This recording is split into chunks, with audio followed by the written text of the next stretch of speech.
السلام علیکم۔ سنگم by Bushra Rahman, episode 5۔ تمام رات اپنے کمرے کا دروازہ بند کر کے پلنگ پر اونڈی لیٹی آنسو بہاتی رہی۔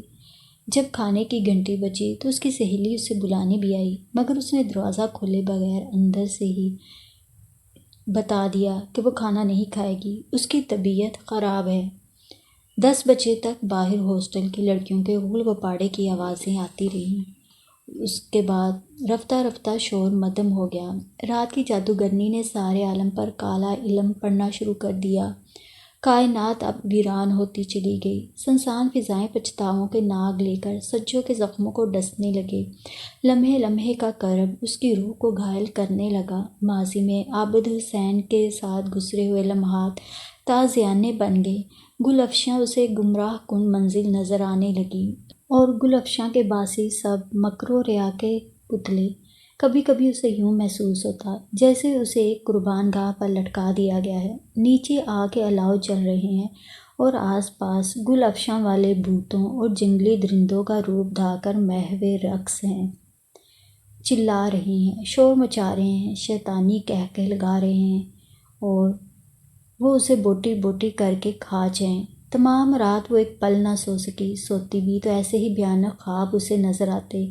بار بار دوزخ کا تصور اس کے ذہن میں آتا۔ وہ خوف سے کانپ اٹھتی۔ صرف ضمیر کے کچوکے ہیں، اور جو سزا اللہ میاں نے دینی ہے وہ نہ جانے کتنی شدید۔ ہائے، وہ تو بڑے ہی نیک لڑکی تھی۔ 7 سال کی عمر میں اس نے قرآن شریف ختم کر لیا تھا، ماں کے ساتھ 5 وقت کی نماز پڑھتی تھی۔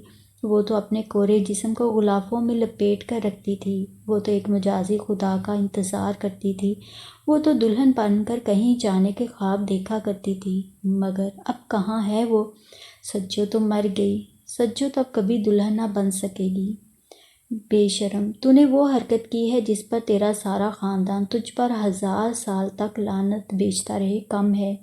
سجو، تو نے اپنے ماں باپ کا دل دکھایا ہے، ان کے اعتماد کو دھچکا لگایا ہے اور ان کی کمر توڑ دی ہے۔ ایک بے مہر، بے فیض، ہوس پرست اور مصنوعی آدمی کے لیے تو نے شیر افگن جیسے سیدھے اور سچے آدمی کا رشتہ ٹکرایا۔ تو دنیا کو ہی جنت سمجھ بیٹھی، یہ بھول گئی کہ فیصلے کرنے والا تو خدا ہے، اور اب جب تک تو زندہ ہے اپنے کیے کی سزا بھگت۔ سزا؟ اف! اس نے اتنے آنسو بہائے تھے کہ اس کی آنکھیں سوج کر انگارہ بن چکی تھیں، مگر پھر بھی یوں معلوم دیتا تھا ابھی اس کی آنکھوں میں سمندر پنہاں ہیں جو بہہ جانے کو بے قرار ہیں۔ نامعلوم وہ یہ تمام آنسو ایک رات میں ہی کیوں بہا دینا چاہتی تھی، اور اس کا خیال تھا کہ ان آنسوؤں میں عصیاں کے سب داغ بھی دھل جائیں گے، مگر کچھ داغ تو مقدر بن جاتے ہیں۔ لڑکیاں اگر یہ جانتی ہوں تو اپنے اجلے دامن کو کبھی داغدار نہ کریں۔ آج پورے 4 ماہ بعد سجو نے گل افشاں میں قدم رکھا تھا، وہی گل افشاں جسے وہ خوبصورت خوابوں کی ہمہ جگہ کہا کرتی تھی، وہ گل افشاں جہاں آ کر اس کی ہر تمنا نکھر آئی تھی، ہر سپنا چونکا تھا اور ہر آرزو نے کروٹ لی تھی۔ گل افشاں جس نے اسے سجیلا بانو ہاشمی سے سجو رانی اور پھر کسی کے دل کی رانی بنا دیا تھا۔ گل افشاں جس نے چاہت اور محبتوں کے در وا کیے تھے۔ گل افشاں جس نے اسے روایتوں، رشتوں اور گلیوں سے نفرت کرنا سکھایا تھا، وہی گل افشاں جس نے اس کی سیپ ایسی جوانی کا موتی نگل لیا تھا۔ ہائے، اسی گل افشاں میں ایک مدت کے بعد قدم رکھتے ہوئے اس کا جی لہو لہان ہو رہا تھا۔ ایسے لگ رہا تھا جیسے وہ اس پیاری اور متوالی سجو کو یہیں کہیں رکھ کے بھول گئی ہے، اب اس کا خول اٹھائے چلی آئی ہے۔ اس کے قدم یوں اٹھ رہے تھے جیسے وہ اپنی متاع عزیز کہیں کھو چکی ہو، اور اب اس کی یادداشت ساتھ نہ دے رہی تھی۔ واقعی اس کی یادداشت بالکل اس کا ساتھ نہیں دے رہی تھی، ورنہ وہ تو ہرگز ایسی نہ تھی۔ اور یہ پورے 4 ماہ اس نے اس پا پیادہ مسافر کی مانند گزار دیے تھے جس کی کوئی منزل نہیں ہوتی، کوئی مقصد نہیں ہوتا، کوئی گھر نہیں ہوتا، پھر بھی وہ فاقہ مستی کے عالم میں چلتا ہی جاتا ہے، سفر برائے سفر جاری رکھنے کو۔ سجو بھی کیا کرتی؟ بہت دن روئی، اپنی جان سوز جوانی کے لٹ جانے کا بہت دن ماتم کیا۔ کچھ ایسے کرب انگیز لمحے بھی آئے جب اس نے سنجیدگی سے خودکشی کرنے کے بارے میں سوچا، مختلف طریقوں سے جان گنوانے کی ترکیبیں وضع کرتی رہی، مگر ایک خیال اسے بلا شبہ ایسا کرنے سے روک دیتا تھا۔ خودکشی کے بعد لاش کا پوسٹ مارٹم ضرور ہوتا ہے تو تیرے خودکشی کی وجہ سارے زمانے کو معلوم ہو جائے گی۔ وہ لاکھ بری سہی، ننگے خاندان، آباء و اجداد کے منہ پر کلنک کا ٹیکا نہیں لگانا چاہتی تھی۔ بہت سی غلطیاں اور بے شمار خطائیں اس سے سرزد ہوئی تھیں، مگر وہ یہ آخری گناہ نہ کرنا چاہتی تھی۔ خودکشی کا ایک اور بھی تو طریقہ ہے نا۔ بہت دنوں کی بے قلی اور اضطراب کے بعد وہ ایک نتیجے پر پہنچ گئی تھی کہ ساری زندگی وہ خود کو جرم کی سزا دے گی، حتیٰ کہ اپنا وجود ختم کر دے گی۔ پھر رفتہ رفتہ اس کی زندگی معمول پر آنے لگی۔ انسان مجبور محض ہے۔ جو کچھ وہ تصور کرتے ہوئے گھبراتا ہے، اگر سر پر پڑ جائے بڑی آسانی سے سہ لیتا ہے۔ اپنے اضطراب اور بے چینی کو اس نے خود ہی سہارے دینے شروع کر دیے۔ ایک آخری امید اس کے دامن میں تھی۔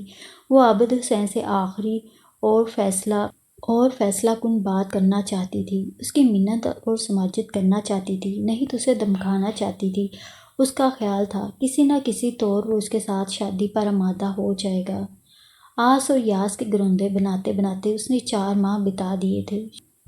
آج اس نے 4 ماہ بعد گل افشاں میں قدم رکھا تھا اور اس کا دل چاہ رہا تھا ان در و دیوار سے لپٹ لپٹ کر روئے، جنہوں نے اس کے لٹنے کا تماشا خاموشی سے دیکھا اور بے حسی سے اس کو تماشا بنایا۔ اس کا دل چاہ رہا تھا وہ الٹے پاؤں واپس چلی جائے، ان مکر و ریا کے پجاریوں کو اپنی شکل نہ دکھائے، مگر اس کو وہاں جانا تھا۔ ایک آخری آس تھی اس دشمن جاں کو راہ پر لانے کی۔ وہ ابھی تک سمجھ نہ پائی تھی کہ یہ آس کس قسم کی ہے۔ کیا وہ ابھی تک عابد حسین سے محبت کرتی تھی؟ وہ جب اس کی ہوس پرستی کے متعلق پوچھتی تو اس سے گھن آنے لگتی اور اس کی محبت بھری باتیں یاد کرتی تو آنکھوں میں آنسو بھر آتے۔ کاش وہ ہمیشہ ویسا ہی رہتا، بلا سے جھوٹ ہی بولتا رہتا، مگر بھول ہوس نہ ثابت ہوتا۔ ہاں، اگر وہ اب بھی سجو کو قبول کرے تو وہ اس کی ساری خطائیں معاف کر کے اس کی لونڈی بن کر رہے گی۔ اس کے علاوہ وہ 2-4 دن اور لاہور میں ٹھہرنا چاہتی تھی۔ بلی کی شادی کی تاریخ طے ہو چکی تھی اور اس کی ماں نے بلی کے جہیز کی چیزوں کی ایک طویل فہرست ماہ خطی رقم اسے بھیج دی تھی اور کہا تھا کہ وہ فارغ ہو کر ساری چیزیں لیتی آئے۔ اس نے کچھ کپڑے اور زیورات تو بننے دے دیے تھے، مگر باقی چیزیں وہ راضی آپا کے ساتھ خریدنا چاہتی تھی۔ سو 1 پینت 2 کاج کے تحت وہ آج گل افشاں میں داخل ہوئی تھی۔ حسب معمول سب لوگ بہت محبت اور پیار سے ملے، اسے ہاتھوں ہاتھ لیا گیا، آؤ بھگت کی گئی، لیکن جب اسے یہ معلوم ہوا کہ ڈولی شازی اور عابد حسین پکچر دیکھنے گئے ہوئے ہیں تو اسے یوں معلوم ہوا جیسے بے شمار زہریلے بچھوؤں نے ایک ساتھ اسے ڈنک لگایا ہے۔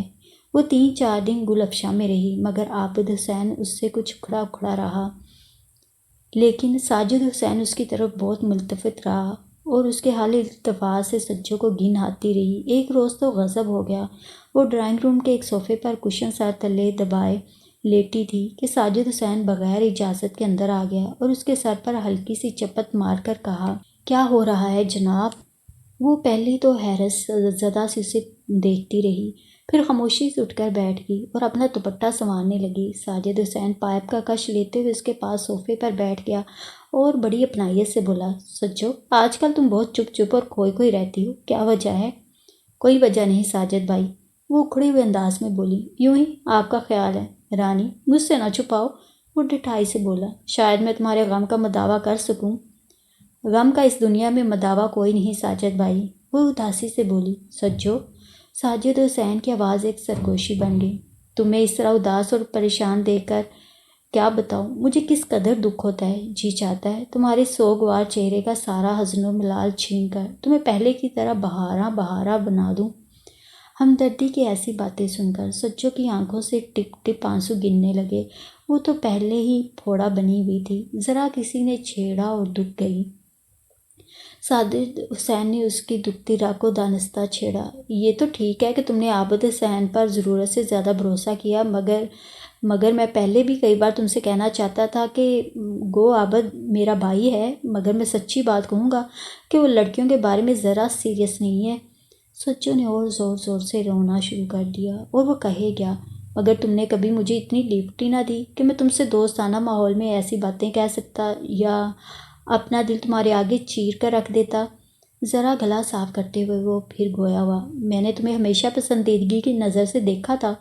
تم تو وہ خوشنما پھول ہو جسے ہمیشہ کے لیے گلے کی زینت بنا لینا چاہیے۔ تم روندے جانے کے لیے پیدا نہیں ہوئی ہو۔ سجو نے اور زور سے رونا شروع کر دیا۔ لیکن خیر، اس سے کیا ہوتا ہے؟ جو شکستہ ہو تو عزیز دار ہے۔ نگاہ آئینہ ساز میں جو ہونا تھا وہ ہو گیا۔ عابد کو تمہاری ذرا بھی پرواہ نہیں ہے۔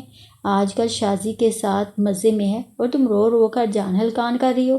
ساجد بھائی، میں مر جاؤں گی ساجد بھائی، سچو نے ہچکیوں کے درمیان کہا۔ نہیں، تم زندہ رہو گی، ساجد نے ایک عزم کے ساتھ کہا۔ جی؟ سچو نے چونک کر آنسو بھری آنکھیں اوپر اٹھائی۔ ہاں، میں تم سے شادی کروں گا، میں۔ اس نے اپنے سینے پہ ہاتھ مارا اور سچو پھر دوبارہ رونے لگی۔ اگر لٹ گیا ایک نشے من تو کیا غم؟ اس نے مسکراتے ہوئے سچو کی تھوڑی اوپر اٹھائی۔ چمن اور بھی، آشیاں اور بھی ہیں۔ سچو نے جب اپنی حیران سی آنکھیں اس کے چہرے پر گاڑ دیں تو وہ لرز گئی۔ ساجد حسین کی نظروں میں بھی اسے وہی شیطان نظر آیا جس کا مفہوم اب وہ سمجھنے لگی تھی۔ وہ سمٹ کر پیچھے ہو گئی۔ ساجد نے آگے بڑھ کر اس کا ہاتھ پکڑ لیا۔ ساجد بھائی، میرا ہاتھ چھوڑ دیں۔ ساجد نے اسے قریب کھینچ کر اس کا بوسہ لینا چاہا تو سچو تڑپ کر پرے ہو گئی۔ اس نے پورا زور لگا کر اپنا ہاتھ چھڑا لیا اور دونوں ہاتھوں سے ساجد حسین کو پرے دھکیل کر بولی، ساجد بھائی، میں آپ کی باتوں سے آپ کو مخلص انسان سمجھی تھی، مگر آپ انتہائی کمینے ہیں۔ آپ کو معلوم ہے آپ کے بھائی کی امانت ہوں میں، اور پھر بھی آپ… ساجد حسین نے ایک قہقہہ لگایا۔ بھائی کی امانت؟ سچو بیگم، کس خوش فہمی میں ہو تم جیسی لڑکیاں کسی کی امانت نہیں ہوتی، مگر ان کی بدقسمتی یہ ہے کہ خود کو کسی نہ کسی کی امانت سمجھ بیٹھتی ہیں۔ میں تو تمہیں پھر بھی اچھی زندگی کی ضمانت دے رہا ہوں۔ بکواس بند کیجیے۔ اگر مجھے اس گھر کا لحاظ نہ ہوتا تو میں جوتا اٹھا کر آپ کے منہ پر مارتی۔ سچو نے انتہائی غصے سے کہا۔ اوہو، اس میں غصہ کرنے کی کون سی بات ہے؟ تم میرے ساتھ سمجھوتا کر لیتی تو اچھا تھا۔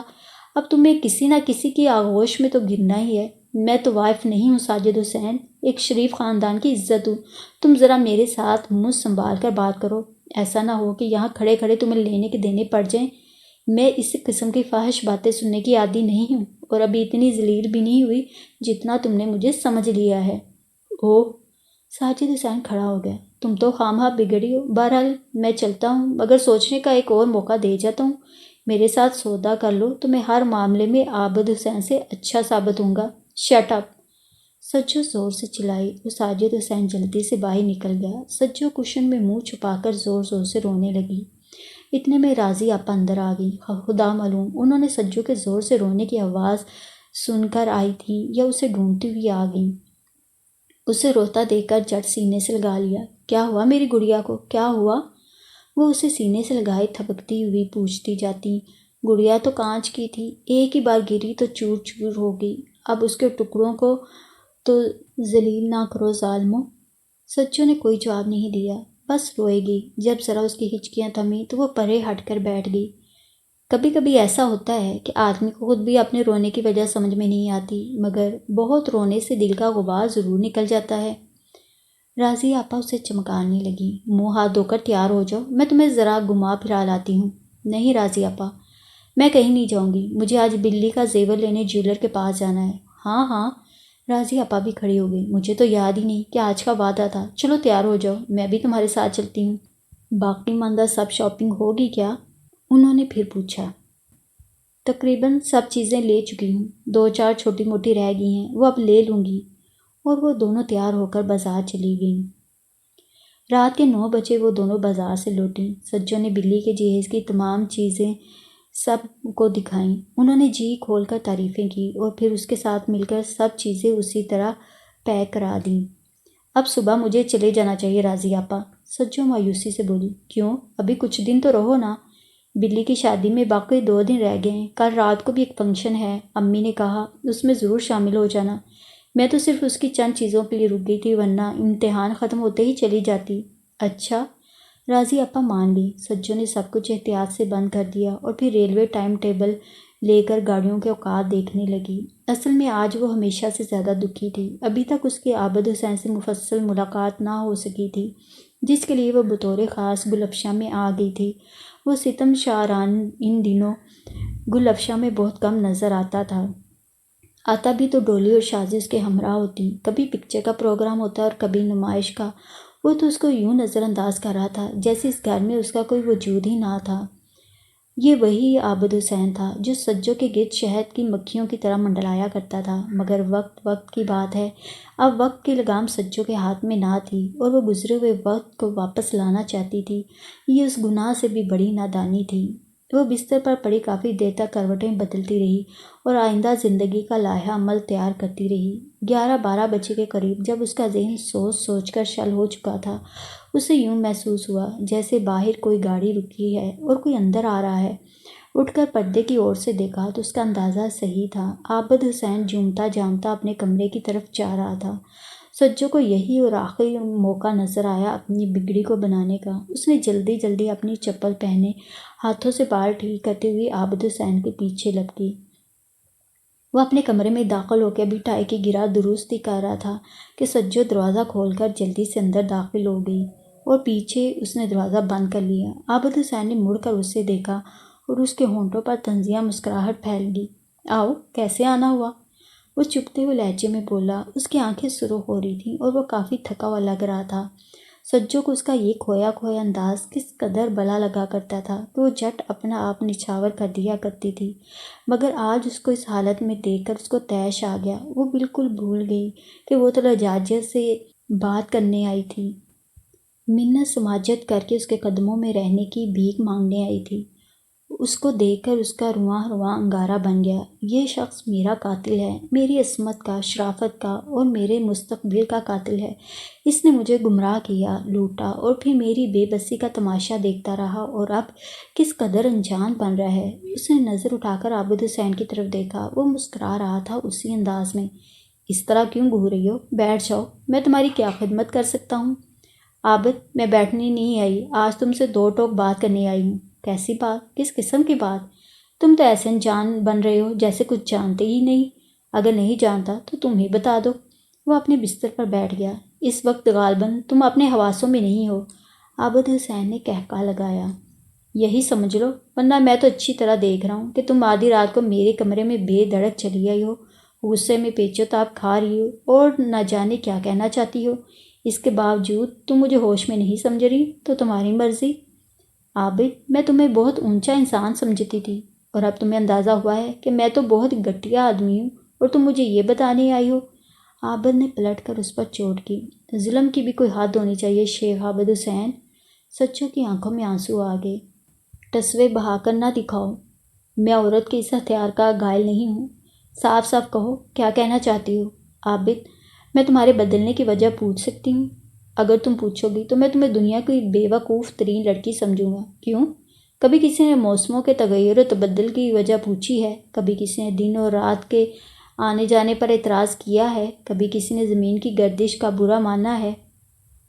میں سمجھی نہیں، ذرا وضاحت کرو۔ معصوم نہ بنو، جو چیزیں بدلنے کی ہوں وہ بدلتی رہتی ہیں اور ان کے بدل جانے سے دنیا کا نظام برقرار ہے۔ وہ اگر نہ بدلیں تب اچنبھے کی بات ہوگی۔ تو گویا تم اپنی بد باطنی کا اعتراف کر رہے ہو، یہی سمجھ لو۔ یاد رکھو، میں تمہیں ایسے معاف کرنے والی نہیں ہوں۔ سچو ایک دم شعلہ بن گئی۔ بہت دیکھی ہیں تم جیسی۔ جاؤ اب کسی اور سے دل ربائی کرو۔ تم اتنے حد تک امیز لہجے میں کیوں بات کر رہے ہو؟ اور تم کون سی باعصمت خاتون ہو؟ یہ تم کہہ رہے ہو عابد؟ تم تو جانتے ہو میں باعصمت اور مقدس تھی، جب تھی تب ہم بھی عزت سے بات کرتے تھے، مگر اس کا ذمہ دار کون ہے؟ کس نے مجھے ورگلایا؟ سجو بی بی۔ عابد ذرا سا اٹھ کر بیٹھ گیا۔ ہر عورت اپنی عصمت کی خود محافظ ہوتی ہے۔ جب وہ اس کا محافظ کسی مرد کو بنا ڈالتی ہے تو وہی سب سے پہلا رازن ثابت ہوتا ہے۔ جو یہ بھول گئی، ذلیل و رسوا ہوئی، بے سوا ٹھہری۔ سجو کے آنسو چار بہنے لگے۔ مجھے دونوں ہاتھوں سے لوٹ کر اب یہ سبق پڑھانے سے فائدہ؟ تمہیں تو میرا احسان مند ہونا چاہیے۔ تم جیسی لڑکی کو میں نے خوبصورت زندگی گزارنے کے گر سکھا دیے ہیں۔ اب چاہو تو تم اس شہر کی مشہور ترین اور مصروف ترین عورت بن سکتی ہو۔ بڑی بڑی موٹریں اور بڑے بڑے عہدہ دار تمہارے پیچھے پیچھے پھر سکتے ہیں۔ بکواس بند کرو عابد، تمہارے کردار کا یہ گناؤنا رخ آج میرے سامنے بے نقاب ہو گیا ہے۔ سوچ کر تو میں یہ آئی تھی کہ تمہارے قدموں میں اپنا سر رکھ دوں گی، تمہاری داسی بن کر رہنا بھی پسند کر لوں گی، مگر اب تمہارا یہ مگر وہ رخ دیکھ کر میں زندگی بھر تمہارا نام لینا بھی پسند نہیں کروں گی۔ یہ تمہارا مجھ پر آخری کرم ہوگا، پلیز ایسا ہی کرنا۔ عابد حسین ڈٹائی سے بولا، یہی میرے اور تمہارے لیے بہتر ہے۔ میں جانتی ہوں تم آج کل شازی کو شیشے میں اتار رہے ہو۔ وہ چل کر بولی، کوئی کاروباری نکما بیٹھنا پسند نہیں کرتا، مگر یاد رکھو تم اپنے اس گناؤنے کاروبار میں ہمیشہ برابر نہیں رہو گے۔ ایک دن تمہیں ایسی سزا ملے گی کہ کتے سے بھی ذلیل گردانے چاہو گے۔ میں ایسی دھمکیوں سے دبنے والا نہیں ہوں۔ بس بہت ہو چکی باتیں، فوراً میرے کمرے سے باہر نکل جاؤ۔ عابد حسین گرجا، تمہارے پاس مجھے مجرم ٹھہرانے کا کوئی ثبوت نہیں ہے، اور ساری دنیا جانتی ہے جب تک کوئی لڑکی خود اپنا جسم بیچنے پر آمادہ نہ ہو، کوئی مرد اس کے جسم کو ہاتھ لگانے کی جرات بھی نہیں کر سکتا۔ میں نے تمہارے جسم کی پوری قیمت ادا کی ہے، لیکن اگر اب تم چاہو تو میں اور قیمت بھی ادا کر سکتا ہوں، وہ بھی ان تعلقات کو پیش نظر رکھتے ہوئے جو میرے اور تمہارے درمیان تھے، ورنہ باہر جا کر دیکھو، تم جیسی لڑکیاں تو آج کل صرف سینما کے ایک ٹکٹ کے لیے اپنا آپ بیچ رہی ہیں۔ سچو کو یوں محسوس ہوا جیسے بنچال آ گیا ہے، اس قدر توہین، اتنی گندی زبان اور کتنا خبیث آدمی۔ سچو کے پاس اس کی گھٹیا باتوں کا کوئی جواب نہ تھا۔ اس نے بمشکل اپنے آپ کو اس کے کمرے سے باہر نکالا اور سسکتی ہوئی جا کر اپنے بستر پر اوندھے منہ لیٹ گئی، یا شاید بے ہوش ہو گئی۔ اسے دروازہ بند کرنا بھی نہ یاد رہا۔ جب اسے ہوش آیا تو اسے یوں محسوس ہوا کوئی شخص اس کی کمر سہلا رہا ہے۔ گھبرا کر اٹھی تو بھائی امجد حسین اس کے پلنگ پر بیٹھے تھے۔ یہ کب اور کیسے آ گئے؟ وہ حیرت سے پاگل بنی انہیں آنکھیں پھاڑ پھاڑ کر دیکھنے لگی۔ میں وہ خود ہی بکھلائے ہوئے انداز میں بولے، اوپر جانے سے بیشتر تمہارے کمرے میں جھانکا، تمہاری سسکیوں کی آواز آ رہی تھی، یہاں اگر تمہیں بلایا تو تم بے ہوش پڑی ہوئی تھی، شکر ہے تمہیں ہوش تو آیا۔ یہ کیا ہو گیا تھا تمہیں؟ امجد بھائی۔ سچو کو نہ جانے کیا ہوا، رات کے ان سنسان لمحوں میں ایک ہمدرد کو پا کر پھٹ پڑی۔ بے اختیار امجد بھائی کے سینے سے لگ کر تڑپ تڑپ کر رونے لگی۔ وہ اسی طرح روتی رہی۔ پہلے تو امجد بھائی بھی ششدر رہ گئے، پھر اسے سینے سے لگائے آہستہ آہستہ اس کی پیٹھ تھپکنے لگے۔ وہ بد نصیبی اس طرح دب گئی تھی کہ خود اپنے پر قابو پانا مشکل ہو گیا تھا۔ شاید یہ آخری آس ٹوٹ جانے کا دکھ تھا، یا آج اسے اپنے لٹ جانے یا بک جانے کا احساس پہلے سے بھی زیادہ ہو گیا تھا، یا وہ کسی سچے ہمدرد اور غم گسار کی پرسکون آغوش چاہتی تھی کہ اپنے درد دل میں شریک کرنا چاہتی تھی، کسی کو اپنا پرفریب ماضی سونپ کر سو جانا چاہتی تھی، یا اپنے وجود کو ٹکڑے ٹکڑے ہونے سے بچا لینا چاہتی تھی۔ شاید اس لیے اسے بالکل ہوش نہیں تھا کہ وہ راضی آپا کے سینے سے لگی بیٹھی ہے یا بھائی امجد حسین کے سینے سے۔ وہ تو بس کندھے سے لگی جھٹکے کھا کھا کر روئے جا رہی تھی۔ یہ آنسو اس کے دل کی آواز کو کم نہیں بلکہ زیادہ کر رہے تھے۔ وہ کسی سے کہے تو کیا کہے، اور اپنی نادانی کو لوگوں کی ہمدردیوں کے عوض بدنام بھی کیوں کرے؟ روتے روتے اس کی آواز بیٹھ گئی، اس کے جھٹکے اور ہچکیاں بھی کم ہو گئیں۔ وہ تھک گئی، اس کی گردن ڈھلک گئی، اپنی ذات پر خود اسے ترس آنے لگا۔ اس نے دکھتی ہوئی آنکھیں موند لی، سو جانا چاہا، بھول جانا چاہا، مر جانا چاہا، جب ایک آواز نے اسے چونکا دیا، چلو رانی، اوپر چلتے ہیں۔ اس نے مبہوت ہو کر اپنا سر اٹھایا جیسے اس کے کمرے میں جنات موجود ہیں۔ کون ہے یہ اور ایسا کیوں کہہ رہا ہے؟ جب اس نے چونک کر سارے کمرے کا جائزہ لیا تو اسے یہ جان کر حیرت ہوئی کہ وہ کافی دیر سے بھائی امجد حسین کے سینے سے لگی بیٹھی زار و قطار رو رہی ہے، مگر یہ کب آئے اور کیوں؟ اب وہ اپنے حواسوں میں آنے لگی۔ اور ابھی یہ کیا کہہ رہے تھے؟ میرا ان سے کیا رشتہ ہے؟ وہ ابھی کسی نتیجے پر نہیں پہنچی تھی۔ انہوں نے اس کا چہرہ دونوں ہاتھوں میں تھام کر اپنی طرف کیا اور محبت بھری آواز میں بولے، چلو رانی، اوپر چلتے ہیں۔ اوپر کیوں؟ وہ اسی حیرت سے بولی، اوپر اپنے کمرے میں۔ اپنا کمرہ؟ وہ اور حیران ہوئی۔ ہاں، میرے کمرے میں۔ آج زبیدہ میکے گئی ہوئی ہے اور میں تمہیں اتنا پیار کروں گا کہ تمہارے سارے غم مٹ جائیں گے۔ جی ہاں، اور آج تمہیں معلوم ہو جائے گا کہ ایک خاموش پجاری کی محبت کیا شے ہوتی ہے۔ جی، وہ پجاری جو ہمیشہ دور دور سے نظارہ کرتا تھا اور پیاسا رہتا تھا، شاید آج تمہیں بھی اس کی ضرورت ہو۔ دیر نہ کرو، یہاں کوئی جاگ جائے گا، کوئی دیکھ لے گا۔ ہم اوپر اپنے بیڈ روم میں چلتے ہیں، میں تمہارے ایک ایک آنسو سمیٹ لوں گا، میں تمہیں اتنی خوشیاں دے سکتا ہوں کہ تمہیں اس ظالم دنیا کی پرواہ ہی نہیں رہے گی۔ اور جی جی جی سجو کا سر اور زور سے گھومنے لگا۔ بیشتر رزقے کے بھائی امجد حسین لپک کر اسے پکڑتے جانے کس پاگل پن کے عالم میں وہ بپھر کر کھڑی ہوگی۔ رانی سمجھنے کی کوشش کرو نا، چلو اوپر چلتے ہیں، میں تمہیں وہاں بہت سی باتیں بتاؤں گا۔ انہوں نے جب سجو کا ہاتھ پکڑنا چاہا تو سجو نے ایک زناٹے دار تھپڑ امجد حسین کے منہ پر لگایا اور بولی، اب سمجھنے کی کوشش کر رہی ہوں شیخ امجد حسین، اور بہت جلد سمجھ جاؤں گی کہ تم بھی قابل نہیں ہو کہ تمہیں بھائی کہا جائے۔ تم لوگ انتہائی کمینے اور ذلیل ہو اور اس کے ساتھ بے غیرت بھی ہو۔ تمہیں اچھی طرح معلوم ہے کہ میری دوستی تمہارے چھوٹے بھائی سے تھی، اس کے باوجود تم مجھے بکاؤ مال سمجھا اور اپنا حصہ لینے کے لیے آ پہنچے۔ تم لوگ انسانیت کی لاش پہ بیٹھنے والے گدھ ہو، خوش لباس، خوش گفتار اور تعلیم یافتہ گدھ۔ اب مجھے سمجھ آئی، یہ گھر نہیں قمار خانہ ہے، تم لوگوں کی بے غیرتی کا آئینہ ہے۔ تم لوگ ایک مجبور کے ارد گرد مکر و ریا کا جال بنتے ہو اور ایک مظلوم کا شکار 3 پتھروں سے کرتے ہو۔ ایک بھائی اپنی ہوس پوری کر کے دور جا بیٹھتا ہے اور باقی تم دونوں اپنا حصہ لینے آتے ہو۔ تم مردار کھانے والے مہذب گدھ ہو، حرام کھانے والے سیاہ دل ہو۔ ایک نے تو مجھے اپنے دام میں پھنسا لیا تھا، مگر اب میں تم جیسے بزدل اور بد دیانت آدمیوں کے دام میں گرفتار ہونے والی نہیں، اپنی شریف بیویوں کے خود ساختہ مظالم کی داستان بیان کرنے والے مردوں کے چلتے سے واقف ہو گئی ہوں۔ اس نے ایک اور زناٹے دار تھپڑ امجد حسین کے دوسرے گال پر جڑ دیا۔ فوراً اٹھو اور یہاں سے دفع ہو جاؤ، بیشتر اس کے کہ میں سارے گھر کو جگا کر تمہارے بھائیوں کا کچا چٹا کھول کر سناؤں۔ تم لوگوں کو آبرو باختہ لڑکیوں کی عادت ہوگی۔ میں مجبور ضرور ہوں مگر اپنے مقام سے گری نہیں اور انتقام لینا بھی خوب جانتی ہوں۔ کھڑے ہو جاؤ فوراً۔ امجد حسین سہما ہوا تابے دار بچے کی طرح کھڑا ہو گیا۔ اس نے اپنا ایک ہاتھ ابھی تک اپنے رخسار پر رکھا ہوا تھا۔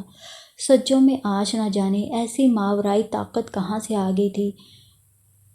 دونوں تھپڑ جو امجد حسین کے منہ پر لگے تھے، انہوں نے انگلیوں کے نشان چھوڑے تھے۔ شاید وہ عابد حسین کا سارا غصہ امجد حسین پر نکال رہی تھی یا اب اسے صحیح معنوں میں ہوش آ گیا تھا۔ امجد حسین مسکین سی شکل بنائے دروازے کی طرف بڑھا۔ امجد حسین، تمہاری بھی 5 بیٹیاں ہیں، کسی کی بیٹی پر ہاتھ ڈالنے سے پہلے ان کے متعلق بھی سوچ لینا، کل کو وہ بھی خوابگاہ کی زینت بن سکتی ہیں۔ امجد حسین کو باہر دھکا دے کر سجو نے دروازہ بند کیا اور اندر سے کنڈی لگا لی۔ رات کی خاموشی میں امجد حسین کے لوٹے لوٹے قدموں سے سیڑھیاں چڑھنے کی آواز آنے لگی اور ساتھ ہی سجو کو زبیدہ بابی کی کہی ہوئی باتیں یاد آنے لگیں۔ سجو بھی، تمہیں ہر شے کی حقیقت کا علم تب ہوگا جب پانی سر سے گزر جائے گا۔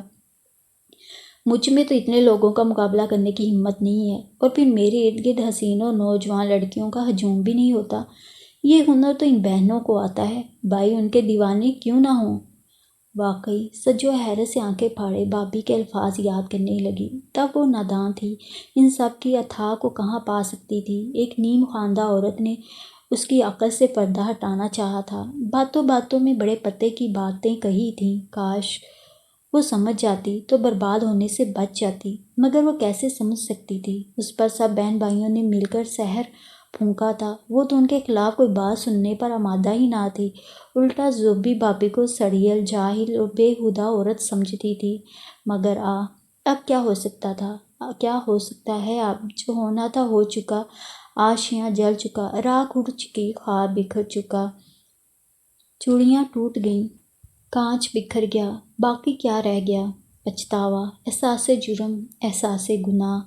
جو کچھ بھی بچا تھا بہت تکلیف دہ تھا۔ سجو جیسی پاکیزہ صفت اور معصوم لڑکی کے لیے یہ صدمہ بہت بڑا تھا۔ ابھی پوری زندگی اس کے سامنے تھی، اسے نہ صرف یہ درد جھیلنا تھا بلکہ اس کے ہوا تک زبانے سے چھپانی تھی، اپنے چہرے پر ایک اور چہرہ سجانا تھا، اپنے ٹوٹے دل کو ازسر نو جوڑنا تھا، مصنوعی مسکراہٹوں کو ہونٹوں پر بکھیرنا تھا۔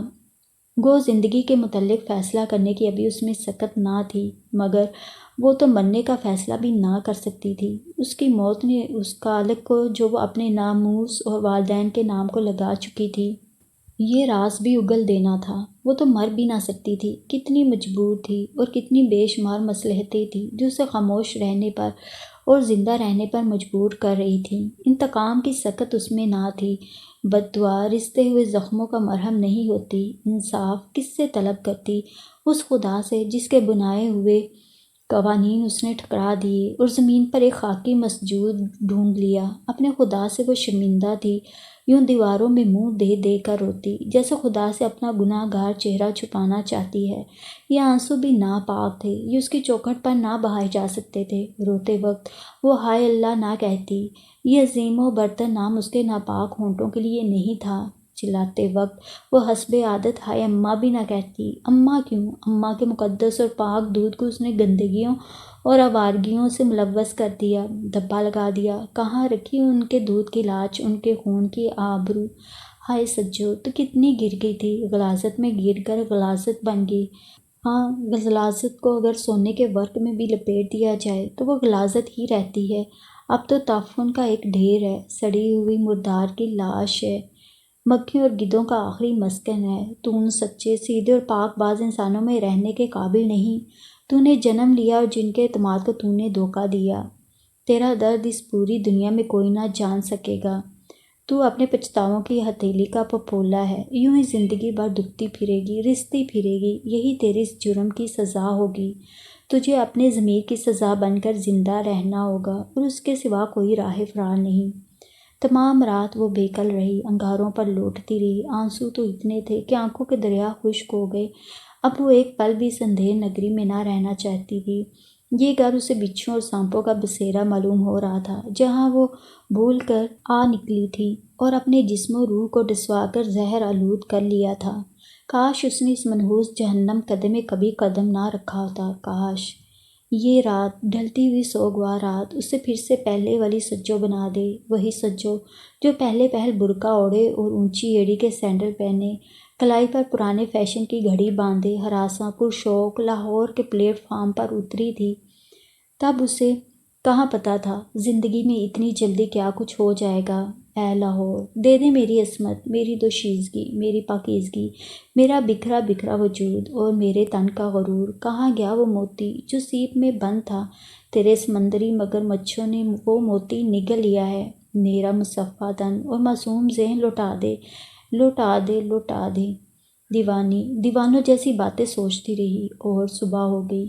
اس کا جی نہیں چاہ رہا تھا کہ اس گھر کے کسی بھی فرد کا سامنا کرے۔ بہرحال ایسا تو ناممکن تھا۔ اس نے جلد جلد اپنا سامان ٹھیک کیا، منہ ہاتھ دھو کر کپڑے بدلے، چہرے پر بشاشت پیدا کی اور باہر برآمدے میں نکل آئی۔ راضی آپا حسب معمول مسکراتے ہوئے آگے بڑھیں۔ صبح بخیر، بہت پیاری لگ رہی ہو، دھلی دھلائی۔ صبح بخیر۔ اسے راضی آپا کے باہر نکلے دانت ہنستے کے داغ لگے تھے، جو جسم میں کھپ جائیں تو سارا خون نچوڑ لیتے ہیں۔ ابھی تو گاڑی میں بہت وقت ہے، آؤ پہلے تم ناشتہ کر لو۔ حالانکہ ناشتے کو اس کا ذرا بھی دل نہیں چاہ رہا تھا، مگر سوالات کی بوچھار سے بچنے کے لیے اس نے چند لقمے زہر مار کیے اور چائے کی ایک پیالی پی کر اٹھ گئی۔ راضی آپا، میں ذرا وقت سے پہلے اسٹیشن جانا چاہتی ہوں، کیونکہ آج سارا سامان لے کر جانا ہے، جگہ بنانے میں آسانی رہے گی۔ اچھا، راضی آپا سوچتے ہوئے بولیں۔ بھائی تو سب ابھی سو رہے ہیں، تو فیل کے ساتھ چلی جاؤ، ٹھیک ہے؟ ہاں ٹھیک ہے۔ اس نے شکر کیا۔ وہ کب بھائیوں کے ساتھ جانا چاہتی تھی۔ راضی آپا نے موٹر میں اس کا سامان رکھوا دیا، اس کی پیشانی چومی اور تاکید کی کہ جاتے ہی خیریت سے پہنچنے کا خط لکھنا اور رزلٹ آؤٹ ہوتے ہی یہاں آ جانا، یونیورسٹی میں داخلہ دلا دیں گے۔ اس نے بھی اوپری دل سے حامی بھر لی، پھر سوئے ہوئے لوگوں کے لیے معذرت پیش کی کہ وہ انہیں خدا حافظ نہیں کہہ سکی اور موٹر میں جا بیٹھی۔ موٹر سٹارٹ ہوئی اور گل افشاں کے گیٹ سے باہر نکل گئی، ایسے جیسے کسی کے تن سے روح نکل جاتی ہے۔ سجو نے کم از کم ایسا ہی محسوس کیا۔ اس نے اپنے دل سے کہا، آج آخری بار گزرے ایام اور بکھرے خوابوں پر فاتحہ پڑھ لے، پھر اس کے بعد ان در و دیوار کو، ان خوشبوؤں کو اور ان کہانیوں کو یاد تک نہ کرنا۔ نہ جانے کہاں سے دو آنسو اس کے رخساروں پر ڈھلک آئے۔ کیا بات ہے بی بی جی، جانے کا بہت دکھ ہو رہا ہے؟ سچو ایک دم چونک گئی۔ اس کو احساس ہی نہیں تھا کہ ڈرائیور اپنی ایک آنکھ سے شیشے میں اسے دیکھ رہا ہے۔ اسے وہ ایک آنکھ بہت چبھتی ہوئی محسوس ہوئی، مگر وہ خاموش رہی۔ اس میں اتنی ہمت کہاں تھی کہ اس ڈرائیور کے فضول سوالوں کا جواب دیتی، اور پھر ان جوابوں سے کیا حاصل تھا؟ عابد میاں آج آپ کو چھوڑنے کیوں نہیں آئے؟ وہ پھر مکرو انداز میں ہنسا۔ سجو کا دل چاہا جوتا اتار کر اس کے سر پہ دے مارے۔ بہت سر چڑھا ڈرائیور تھا، وہ جانتی تھی کہ یہ گھر کا بیٹی تھا، اس لیے بہت سی باتوں کو جانتا تھا۔ سجو ضبط کر گئی، مگر اس نے پھر بھی جواب دینے کی ضرورت نہیں سمجھی۔ ویسے جی یہ جو عابد میاں ہے نا جی، بڑے اپ ٹو ڈیٹ آدمی ہیں۔ سجو کو طفیل کے جملے کی ذرا سمجھ نہ آئی، ایسے ہی اس نے استفہامیہ انداز میں نظریں اٹھا کر اس کی طرف دیکھا۔ طفیل جبڑے پھاڑ کر ہنسا۔ ہاں جی، بڑے کھیل باز آدمی ہیں۔ کھیل باز؟ سجو نے حیرت سے دہرایا۔ ہاں جی، وہ کھیل جسے کہتے ہیں نا جی ڈرامہ۔ ڈرامہ؟ تو ایسے ڈرامے یہ گھر میں کرتے اور کرواتے ہیں۔ اب سجو کو تجسس ہوا، براہ راست بولی۔ کیسے ڈرامے طفیل؟ بس جی وہ جی، گردن ادھر ادھر گھما کر پھر بے ہودہ انداز میں ہنسنے لگا۔ بس جی کہتے ہوئے ڈر لگتا ہے کہیں ان کو پتہ نہ چل جائے۔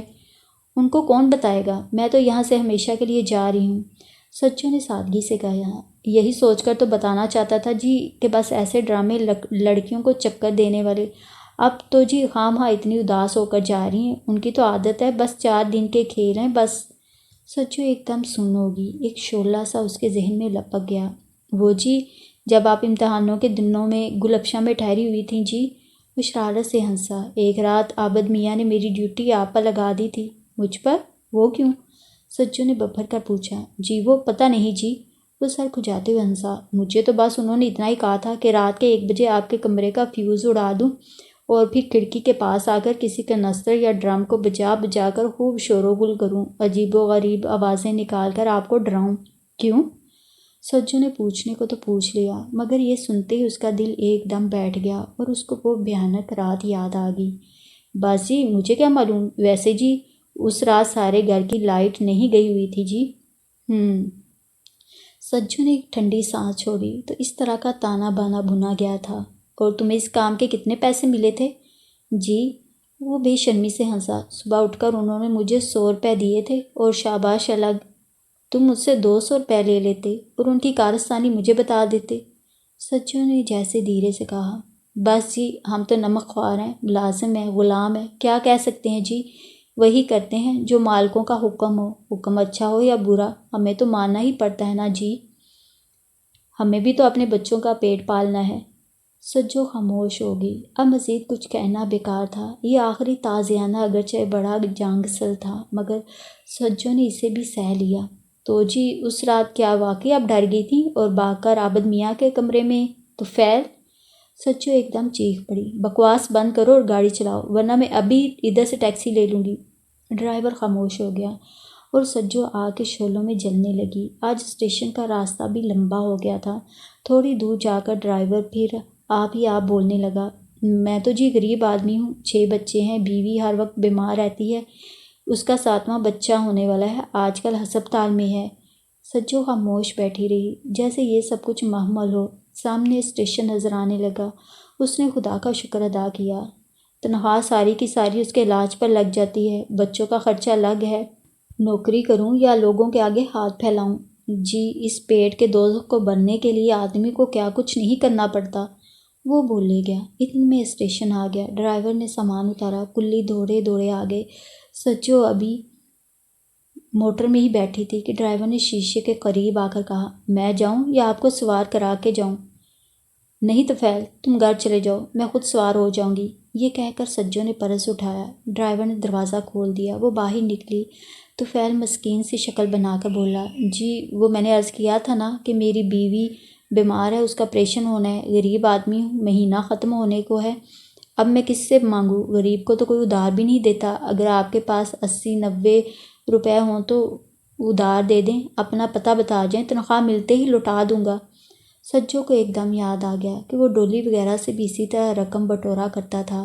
اس کا کوئی بیوی بچہ نہیں ہے، مگر چونکہ وہ سب کی سیاہ زندگی کا سانجی تھا، اس لیے بھید کی قیمت وصول کرنے کا عادی تھا، اور اس کے ساتھ بھی اس وقت وہی ہرباز مار رہا تھا۔ خیر اس نے خاموشی سے پرس کھولا، پیسے گنے۔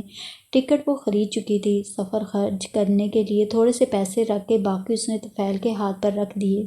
اس نے اس کی توقع سے بھی زیادہ اس کو پیسے دیے تھے، مگر اب وہ یہاں سے دور بھاگ جانا چاہتی تھی۔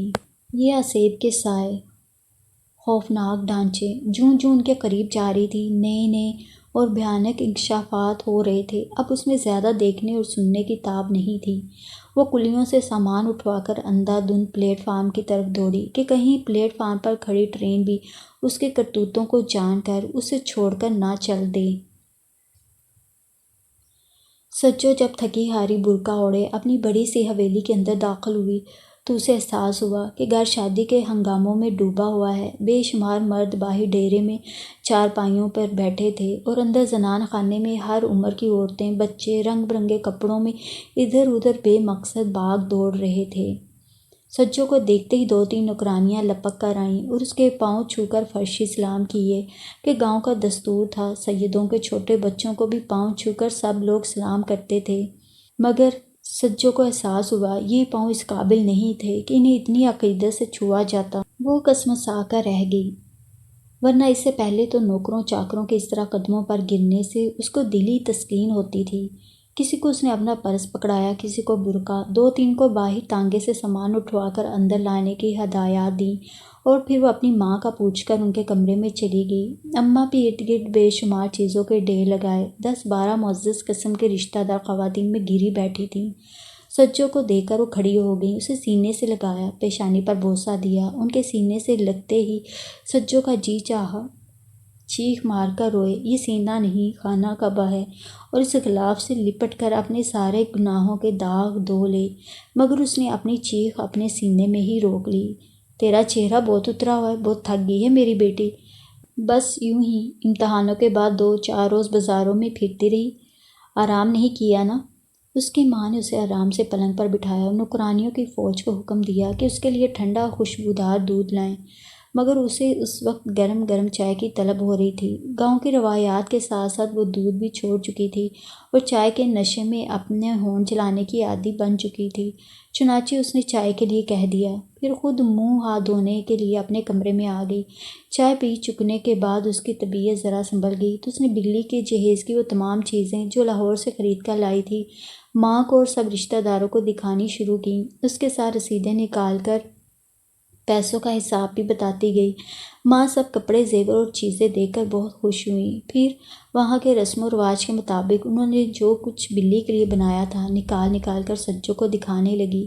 سجو نے ہر شے کی بہت تعریف کی اور ماں کا حوصلہ بڑھایا۔ گو ذاتی طور پر اسے یہ کپڑے قدری بھاری اور بے شمار بے تکی چیزیں پسند نہیں آئی تھیں، مگر اب سجو پہلے والی منہ پھٹ سجو نہیں تھی۔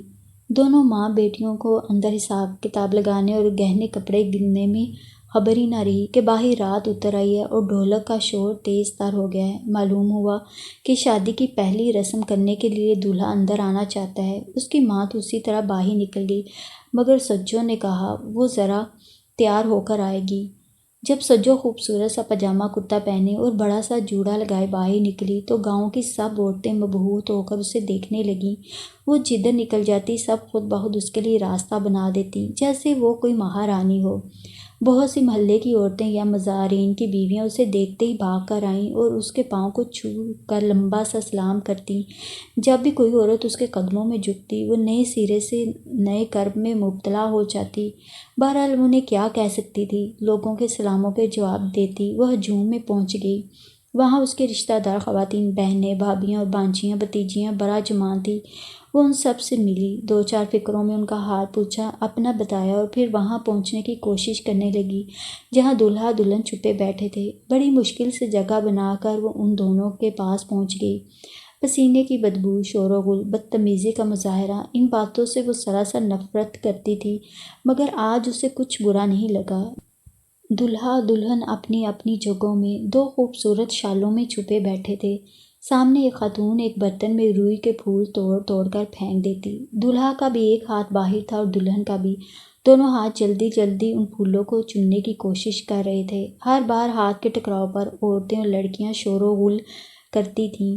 وہ ان رسم و رواجوں کو بےہودہ سمجھا کرتی تھی۔ دولہا دلہن کا اندھے بن کر بیٹھنا بھی اسے ایک آنکھ نہ بھاتا تھا۔ یہ فضول سی رسمیں اسے جاہلانہ لگا کرتیں۔ پتہ نہیں چل رہا کہ اس کے اندر کیا شے ہے، انسانی پیکر ہیں، مٹی کے ڈھیر، مگر آج وہاں دولہا دلہن کے قریب کھڑے کھڑے جانے کس نے اس کے کان میں کہہ دیا، ان فرسودہ 2 شالوں کے اندر خاندان کی عزت اور شرم و حیا ہوتی ہے۔ اس کا دم گھٹنے لگا، وہ ایک دم پلٹ گئی، ہجوم کو چیرا اور اپنے کمرے میں آ گئی۔ بہت سی رشتہ دار خاتون حیران بھی ہوئی کہ اب وہ اتنی مزاج دار ہو گئی ہے کہ ان کے پاس بیٹھنا بھی پسند نہیں کیا، مگر وہ تھکاوٹ کا بہانہ کر کے اپنے کمرے میں لیٹ گئی۔ یوں بھی رات کافی ہو گئی تھی، بستر پر پڑتے ہی سو گئی۔ رات کا نہ جانے کون سا پہر تھا جب ایک نوکرانی اس کے سرہانے کھڑی اسے بتا رہی تھی۔ اس نے آنکھیں کھولی، گھبرا کر چاروں طرف دیکھا، پھر کلائی پر نظر ڈالی۔ رات کے 12 بجے تھے، شاز آئی اور سب لوگ اندر آ گئے ہیں اور آپ کو بلا رہے ہیں۔ تب اسے خیال آیا وہ اپنے گھر میں ہے اور ابھی اپنے بابا سے نہیں ملی۔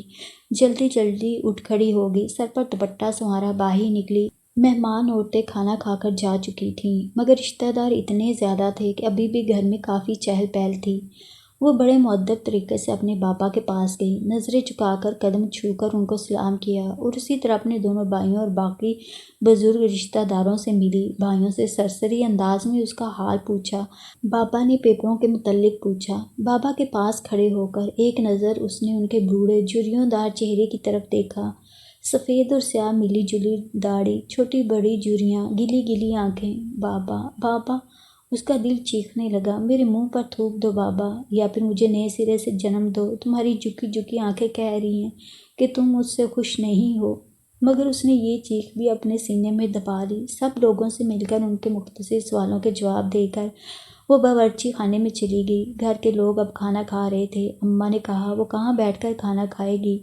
ایک دم اسے یاد آ گیا کہ وہ ابھی تک بلی سے نہیں ملی۔ اس نے اماں سے پوچھا، بلی نے کھانا کھا لیا ہے؟ جب انہوں نے بتایا کہ اب وہ بلی کو ہی کھانا بھجوا رہی ہیں تو وہ بولی کہ وہ یہ کھانا وہیں بھیج دے، میں اس کے ساتھ ہی کھاؤں گی۔ وہاں سے اس کے کمرے کی طرف چل دی جہاں بلی مائیوں میں بیٹھی ہوئی تھی۔ اندر داخل ہو کر دیکھا کہ اپنی 4-5 سہیلیوں کے ساتھ بلی ابھی تک دوشالے میں چھپی بیٹھی تھی۔ اتنی سخت گرمی میں اسے ذرا بھی گرمی کا احساس نہیں ہو رہا تھا۔ اس نے سجو کو اندر آتے دیکھا تو مارے خوشی کے کھڑی ہو گئی۔ سجو نے بھی وفورِ جذبات سے اسے گلے سے لگا لیا اور پھر دونوں بہنیں پھوٹ پھوٹ کر رونے لگیں۔ انہیں روتا دیکھ کر کمرے میں موجود سب لڑکیاں نوکرانیاں بھی آپ دیدہ ہو گئیں۔ یہ وقت ہی ایسا ہوتا ہے کہ اپنے پرائے کی آنکھ چھلک جاتی ہے۔ اگلے دن دوپہر سے پہلے ہی بارات آ گئی، نکاح بھی ہو گیا، چھوہارے تقسیم ہو گئے۔ باراتیوں نے تھال بھر بھر کے کھانا کھایا، باہر ڈھول کی تھاپ پر خوب بھنگڑا ناچ ہوا۔ بانڈوں نے اپنی جگت بازیوں سے محفل کو خوب ہنسایا۔ اندر ایک طرف بیٹھی ہوئی مراسن گلا پھاڑ پھاڑ فلموں کے نئے پرانے گانے میں مگن رہی۔ شادی کیا تھی، ایک غیر منظم افراتفری تھی، مگر جیسے سب اپنی جگہ پر مطمئن اور خوش تھے۔ نکاح کے بعد سجو تو بلی کو دلہن بنانے میں مگن ہو گئی۔ 3 گھنٹے لگا کر اس نے بلی کو سنوارا سجایا۔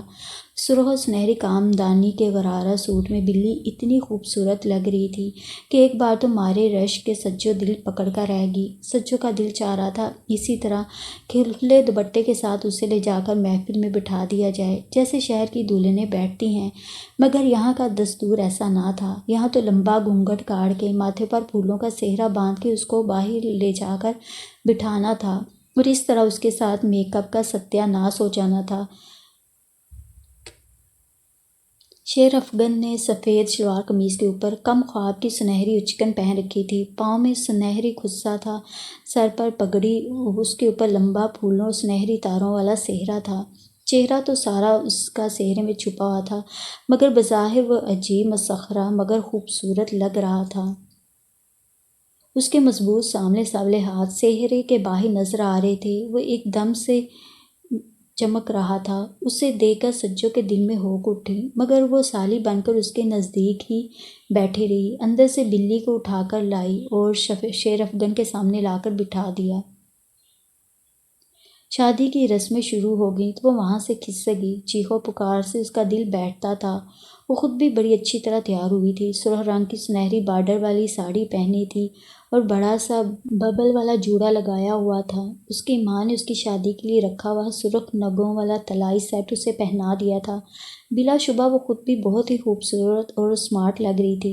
جدھر جدھر وہ جاتی عورتیں رشک اور حیرت سے اسے دیکھتیں، اس کے جوڑے کو اور ساڑی کو آنکھیں پھاڑ پھاڑ کر دیکھتیں اور سوچتیں، واقعی یہ تو شہر کی میم لگتی ہے۔ اچھا کیا جو اس نے شیر افگن سے شادی کرنے سے انکار کر دیا، اس کا دولہا تو شہر کا ایک بڑا افسر ہونا چاہیے۔ مگر سجو کا تو عالم ہی اور تھا۔ وہ کہتی، مجھے نہ دیکھو، یہ دیکھو کہ جوڑے کے پیچھے اور اس لال ساڑی کے اندر کرچی کرچی دل اور پامال شدہ جسم ہے۔ بلی رخصت ہوگی۔ گھر والوں نے حسب روایت اسے رلا رلا کر دموع کر دیا۔ اللہ کھڑی وہ اس بات کا افسوس ہوتا رہا کہ اس کی آنکھوں کا خوبصورت مسکارا خراب ہو گیا ہوگا۔ ایسا ہو گیا تو سارے چہرے پر کالی لکیریں پڑ جائیں گی، اس لیے اس نے برقع پہناتے وقت ایک طرف لے جا کر اس کا چہرہ پھر ٹھیک کر دیا۔ بلی چلی گئی اور گھر کے ہنگاموں پر ایک اداسی سی چھا گئی۔ اگلے روز دستور کے مطابق سب گھر والے ولیمے پر گئے اور اسے ساتھ لے آئے۔ اس کے بعد بلی اپنے میکے میں ایک ہفتہ رہی اور یہ ایک ہفتہ سجو پر قیامتیں ڈھاتا رہا۔ ہنی مون کا زمانہ کیا ہوتا ہے اور دلہن کسے کہتے ہیں؟ سجو کو ہر بات جان کر ایک انوکھا سا دکھ ہونے لگا۔ بلی ہمہ وقت سولہ سنگار کیے بیٹھی رہتی اور شیرا پروانے کی طرح اس پر نثار ہوتا رہتا۔ ایک منٹ کے لیے کمرے سے باہر نہ نکلتا۔ اگر کسی کام سے باہر جاتا تو فوراً واپس آ جاتا۔ لوگ جو ہی بلی کے کمرے سے باہر نکلتے وہ جلدی سے کنڈی چڑھا لیتا۔ اندر کیا ہوتا ہے سجو خوب جانتی تھی، اور اب اسے محسوس ہونے لگا تھا کہ معاشرے نے جو رسم و رواج صدیوں سے رائج کر رکھے ہیں وہ فضول اور بے معنی ہرگز نہیں ہیں۔ ہر رسم و رواج کسی نہ کسی مصلحت کا تقاضا ہے۔ ہمارے ہاں جو شادی بیاہ کے طور طریقے ہیں وہ ان سے ہمیشہ متنفر رہی۔ اس ایک آزاد معاشرے کی آزادی ہمیشہ باتی رہی۔ لڑکی بے جا شرم و حیا کو بھی ہمیشہ کوستی رہی۔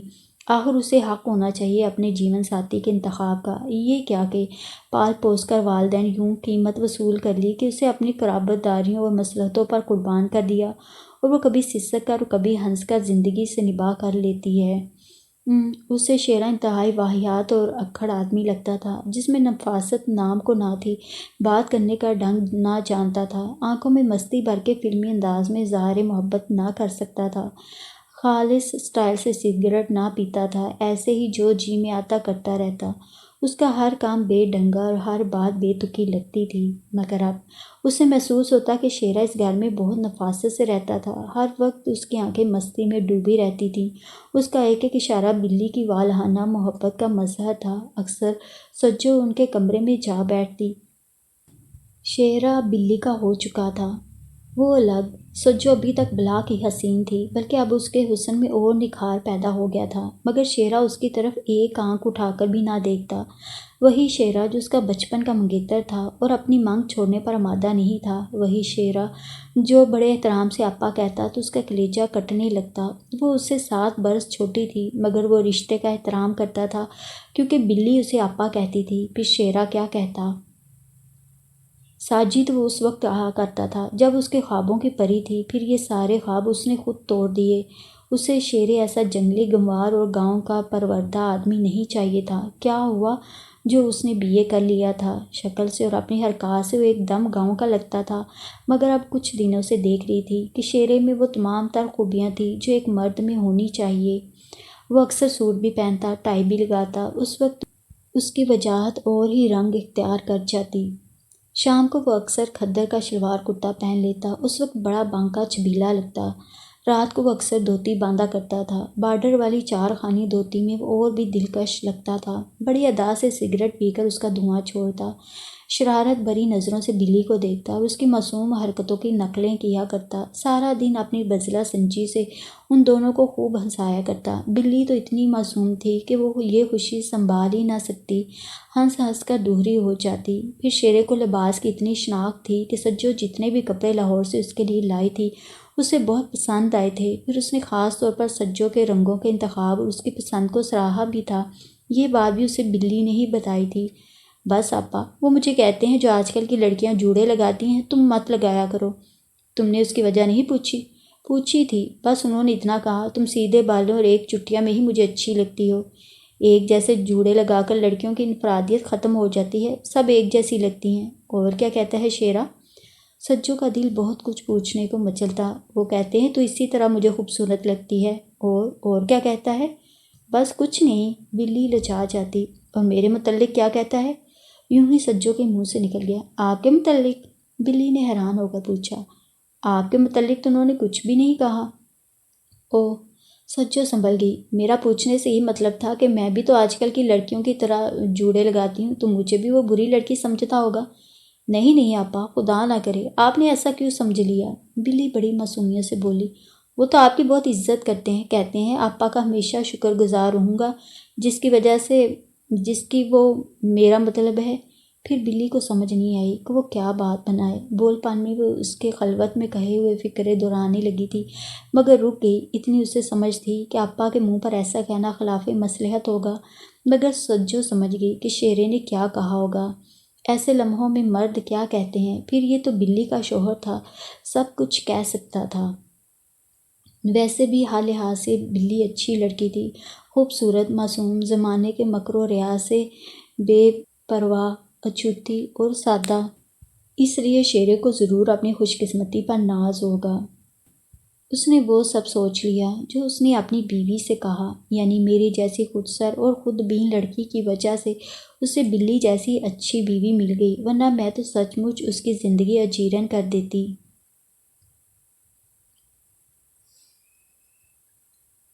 ایسے ہی جتنے دن تک بلی اور شیرا رہے، اسے بیٹھے بٹھائے کوئی خلش تڑپانے لگتی۔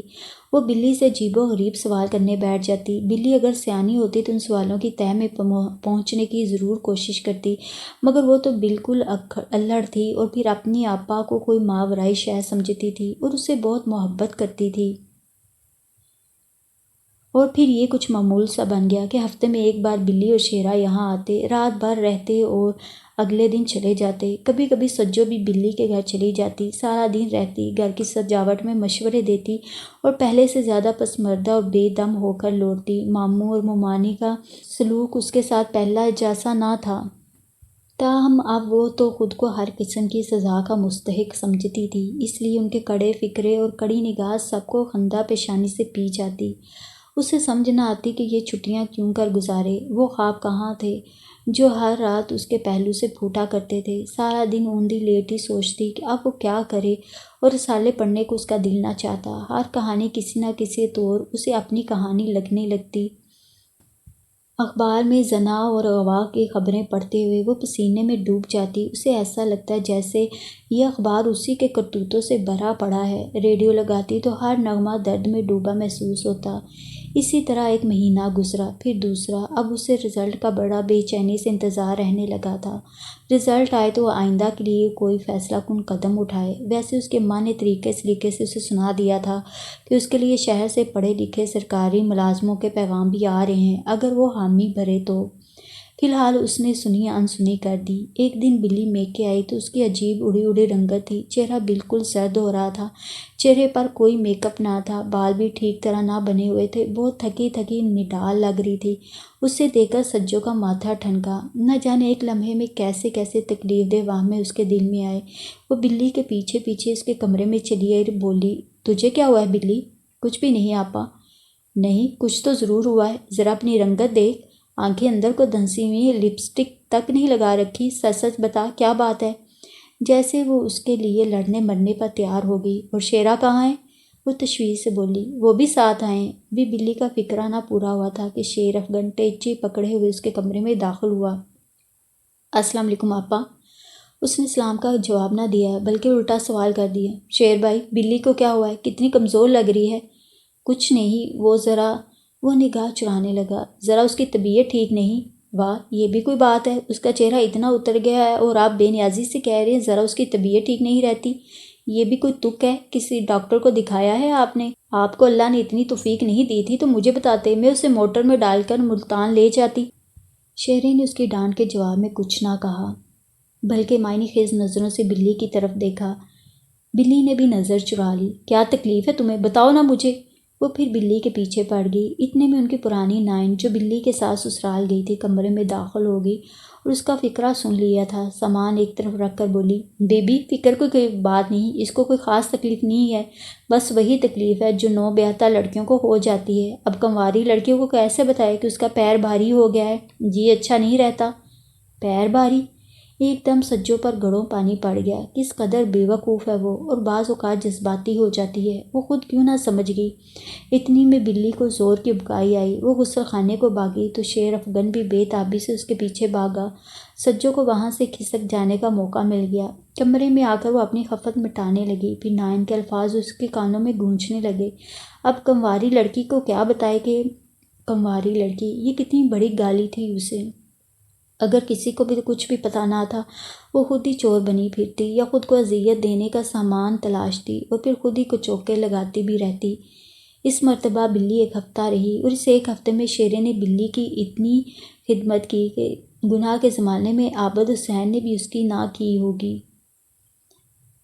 وہ جون سی چیز منہ سے نکالتی لے کر حاضر ہو جاتا، کھٹی میٹھی چیزیں اس کے لیے اس کے پیچھے پیچھے پھرتا، منت سماجت کر کے اس کو دودھ پلاتا، دوائیاں کھلاتا، راتوں کو تھپک تھپک کر سلاتا، غسل خانے میں اس کے ساتھ جاتا، اور بلی نہ کرتی رہ جاتی، مگر وہ باری نیاری ہوتا رہتا۔ سجو رشک سے کڑکا رہ جاتی۔ ہائے، شوہر کا پیار ایسا ہوتا ہے، ذرا دیکھو تو اس کی تکلیف پر کیسے تڑپ رہا ہے۔ لوگ کہتے ہیں یہ تو صرف نئی شادی کے چونچلے ہوتے ہیں، پہلے بچے کے بعد سارا نشہ حرن ہو جاتا ہے، تو کیا ہوتا ہے، ساری دنیا کب ایک ہی چلن پر چلتی رہتی ہے۔ تھوڑے عرصے کے لیے ہی صحیح، ہیں تو یہ جذبات خوبصورت، ساری زندگی کون ایک جیسا رہتا ہے؟ ہاں، مگر یادیں تو زندگی کو جینے کا جواز بخشتی رہتی ہیں۔ پھر یہ سب کچھ اگر اپنا شوہر کرے تو کتنا اچھا لگتا ہے۔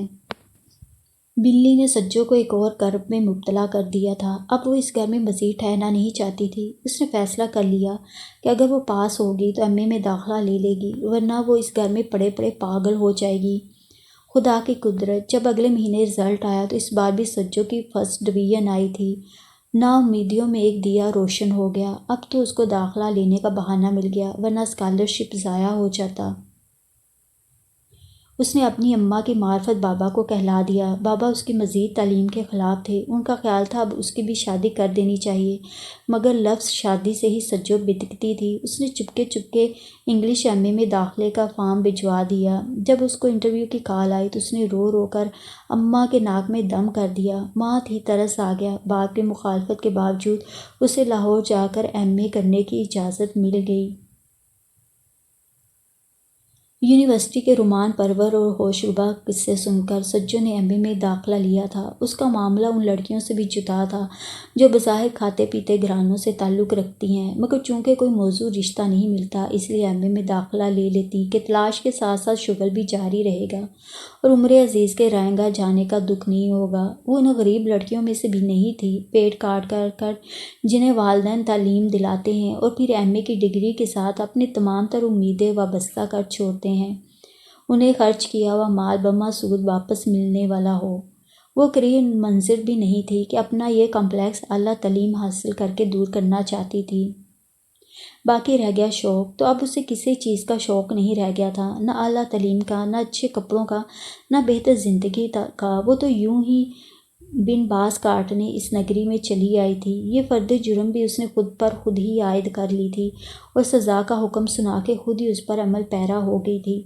اب جب کہ اس نے شادی نہ کرنے کا عزم کر لیا تھا، مردوں سے تو وہ متنفر ہو چکی تھی، تو زندگی گزارنے کا کوئی تو بہانہ ہونا چاہیے۔ ایم اے کر کے وہ کم از کم کوئی باعزت نوکری کر سکتی تھی۔ نوکری کرنے کے بعد شادی نہ کرنے کے کئی عذر نکل آتے ہیں، مگر گھر کی چار دیواری کے اندر والدین کا دست نگر رہ کر تو کوئی نہ کوئی زنجیر پاؤں میں ڈالنی ہی پڑتی ہے۔ وہ بلا کس کا گھر بسانے کے قابل ہے؟ کئی بار اس نے سوچا، مگر اپنا جواب نفی میں پایا۔ وہ ذہنی طور پر ابھی زندگی کے ساتھ چلنے کے قابل نہیں ہوئی تھی۔ اس صدمے کو جھیلنا تھا، ان زخموں کو بھرنے کے لیے وقت درکار تھا۔ گھر پر رہتی تو اماں اور بابا ضرور اس کے ساتھ زبردستی کرتے۔ اس نے کوئی اور حل نہ پا کر یونیورسٹی میں داخلہ لے لیا تھا۔ یونیورسٹی میں آ کر وہ اور بھی ہراساں ہو گئی۔ گو اس نے یہاں کے قصے تو بہت پہلے سن رکھے تھے، مگر اپنی آنکھوں سے جو کچھ دیکھتی اس کا اسے بہت افسوس ہوتا، اور وہ ٹھوکر جو اس نے زندگی کے پہلے موڑ پر کھائی تھی، اس نے وقت سے پہلے اس کی آنکھیں کھول دی تھیں۔ بہت سی باتیں جنہیں عام لڑکیاں نہیں سمجھ سکتی تھیں، اس کی سمجھ میں آ جاتی۔ یہاں صبح شام جو تماشے ہوتے انہیں وہ اپنی کھلی آنکھوں سے دیکھا کرتی، اور اکثر اپنے دل میں سوچتی کہ اگر مجھے یہ اتنی بڑی ٹھوکر نہ لگی ہوتی تو آج میں بھی شطرنج کا ایک موہرہ بن جاتی، دو چار میرے آگے ہوتے، دو چار میرے پیچھے، اور پھر انجام تو وہی ہونا تھا جو ہو چکا، مگر اب اس طرح تماشائی بن کر رہنے میں اسے بڑا مزہ آ رہا تھا۔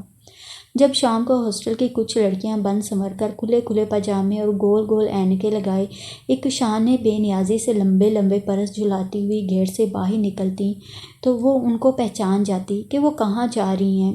وہ موٹریں جو گیٹ کے باہر ان کے انتظار میں کھڑی ہوتیں، ان میں ان کا نہ کوئی کزن ہوتا نہ کوئی بھائی ہوتا، سب کے سب شیخ عابد حسین ہی ہوتے، مگر لڑکیاں جوانی کے اولین دور میں شیخ عابد حسین کو نہیں پہچان سکا کرتیں۔ وہ سمجھتی ہیں کہ ان کی جوانی اور ان کا روپ ہی ایک ایسی اٹل حقیقت ہے جو جب چاہے اور جدھر چاہے وقت کا دھارا موڑ سکتا ہے۔ پکچرز دیکھنے جا رہی ہیں، ہوٹلوں میں کھانا کھا رہی ہیں، سینما ہال کے باکس میں کیا کیا ہوتا ہے اور ہوٹلوں کے سجے سجائے کمرے کس مصرف کے لیے ہوتے ہیں، اب سجو جان گئی تھی، مگر یہ بیوقوف لڑکیاں تخلیہ کے ان سرابوں میں اپنے موتی گم کر رہی تھیں اور اسے اپنی چاہت زندگی اور جوانی کہتی تھیں۔ رات کو خوش خوش ڈھیر ساری شاپنگ کر کے لوٹتیں، ان کے پرسوں میں سبز سبز نوٹ آ جاتے۔ یہ نت نئے کپڑے کہاں سے بناتی ہیں؟ کیا ان سب کے والدین اتنا خرچ اٹھا سکتے ہیں؟ جانے سجو کو کیا ہو گیا تھا، اس کی آنکھوں میں ایک پیمانہ فٹ ہو گیا تھا۔ وہ لڑکیوں کو دیکھ کر فوراً شریف اور آوارہ لڑکیوں کو الگ الگ چھان لیتی۔ بلا شبہ اس ہاسٹل میں بے شمار شریف النفس اور مہذب لڑکیاں بھی تھیں، مگر ان سے بھی کئی آخر کار آوارہ لڑکیوں کے ہتھ کنڈوں کا شکار ہو جاتی۔ سجو کو بہت دکھ ہوتا۔ یہ سب سے بڑا تعلیمی ادارہ ہے جہاں آدمی روح کی پیاس بجھانے آتا ہے، مگر یہاں تو معلوم ہوتا ہے شریف گھرانوں کے فرشتے نہیں بلکہ جانور ہیں جن کی آنکھوں میں اور چہروں پر جنس کی پیاس پھیلی ہوئی ہے۔ اساتذہ سے لے کر شاگردوں تک ہر کوئی کسی نہ کسی لڑکی کا دم چھلا بن جانا چاہتا ہے۔ ایسے اساتذہ بھی ہیں جو چاہتے ہیں کہ اچھے نمبر حاصل کرنے کے لیے خواہ لڑکیاں جی جان سے پڑھ کر اپنی صحت و روح خراب نہ کریں، مگر انہیں مسکراہٹیں اور تخلیے بخشا کریں اور اپنے نمبر بڑھواتی رہیں۔ اور اکثر لڑکوں کا وتیرہ بھی کچھ اس قسم کا تھا جیسے گھر سے ہی اپنی لیلا کو ڈھونڈنے نکلے ہوں۔ کاش کتابوں کے آڑ میں جسموں کا یہ گھناؤنا کھیل نہ ہوتا۔ سجو بڑی جلدی یونیورسٹی کے ماحول سے اکتا گئی۔ خود اس کا رویہ وہاں کے لوگوں کے لیے ایک سوال بنا ہوا تھا۔ اتنی خوبصورت لڑکی اور اتنی آدم بیزار۔ شروع میں کئی لڑکے دل کا دروازہ وا کر کے اس کی سمت بڑھے، مگر وہ ایسے ہی بنی رہی جیسے کہ اندھی بہری یا گونگی ہے، کبھی کسی سے بات نہ کرتی، کبھی کسی کی بات نہ سنتی۔ اس کا سوگوار حسن اور دلکش ہو گیا تھا۔ جدھر سے گزر جاتی لڑکے اس کے پیچھے چل پڑتے، ادھر ادھر سے اس کا پتہ دریافت کرتے، کون ہے، کس کماش کی ہے، کہاں سے آئی ہے، کیسے شیشے میں اترے گی، مگر ہر قسم کا کھوج لگا کر بھی کوئی اس کا کھوج نہ پا سکا۔ وہ کلاسز ختم ہونے کے بعد سیدھی ہاسٹل میں آ جاتی اور پھر ہاسٹل سے باہر نہ نکلتی۔ کبھی کبھار بازار جاتی تو ڈھیر سارے رسالے اور کتابیں خرید لاتی، اور اس لاہور میں کیا تھا جو اس نے گزشتہ 4 سالوں میں نہیں دیکھا تھا، جو نہ دیکھا تھا وہ بھی دیکھ لیا تھا۔ اس لیے اسے کسی شے کے ساتھ دلچسپی نہ تھی، نہ وہ پکچر دیکھتی، نہ کلاس کے ساتھ کسی ٹرپ پر جاتی۔ جانے اس کا دل سچ مچ مر گیا تھا یا اس نے خود پر جبر کر لیا تھا، یا شاید یہ کہ تپسیا کی منزل تھی۔ پھر لوگوں میں اس کے متعلق عجیب و غریب افواہیں مشہور ہونی شروع ہو گئیں۔ کوئی کہتا اسے کسی آدمی سے محبت ہے اس لیے یونیورسٹی میں کسی سے دلچسپی نہیں لیتی، کوئی کہتا اس کا محبوب اسے چھوڑ گیا ہے اس لیے سوگوار رہتی ہے، کوئی کہتا گاؤں کے رسم و رواج کے مطابق اس کا نکاح بچپن میں ہو گیا تھا اس لیے اب کسی کی طرف آنکھ اٹھا کر نہیں دیکھتی۔ اس دنیا میں بسا اوقات پاکیزگی پر بھی اتنے ہی الزام لگتے ہیں جتنے آلودگی پر۔ وہ یہ سب سنتی اور مسکرا کر رہ جاتی۔ ان افواہوں کا اتنا فائدہ ضرور ہوا کہ اس کے آگے خود بخود ایک حفاظتی دیوار بن گئی، کوئی بھی اسے پھلانگنے کی جرات نہ کر سکا، ورنہ اتنی حسین لڑکی اور پروانوں کے جھرمٹ سے دور رہتی۔ بہت سے کمرے بدل بدل کر اب اسے جو کمرہ ہاسٹل میں ملا تھا اس کی روم میٹ اسے بہت پسند آئی۔